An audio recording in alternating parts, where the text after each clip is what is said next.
السلام علیکم ورحمۃ اللہ وبرکاتہ۔ اللہ کے نبی حضرت محمد رسول اللہ صلی اللہ علیہ وسلم نے ہمیں جتنی بھی دعائیں بتائیں اس میں بڑی برکت ہے اور طاقت اور قوت ہے۔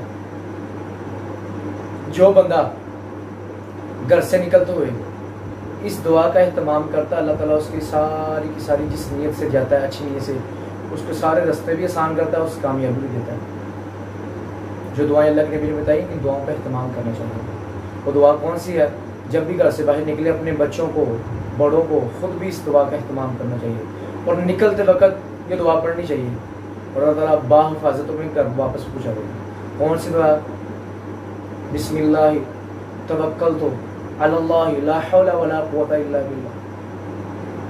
یہ دعا گھر سے پڑھ کے نکلے، جو بھی کام کسی کام کے لیے گیا، انشاءاللہ اللہ تعالیٰ اس کام کو تمہیں کامیابی تمہارے پاؤں میں لا کے کھڑی کر دے گا۔ ان دعاؤں کا اہتمام کرنا چاہیے۔ گھر سے نکلتے ہوئے اپنے بچوں کو یہ دعائیں یاد کروائیں، بڑوں کو کروائیں، اور شیطان کی شر سے بچا رہتا ہے۔ بچے بھی ہوں تو شیطان کی شر سے بچے رہتے ہیں، اور انشاءاللہ جو بھی کسی کام کے لیے گیا، اللہ تعالیٰ انشاءاللہ کامیابی اس کی پاؤں میں لا کے کھڑی کر دے گا۔ اور ان دعاؤں کا لازم اہتمام کرنا چاہیے۔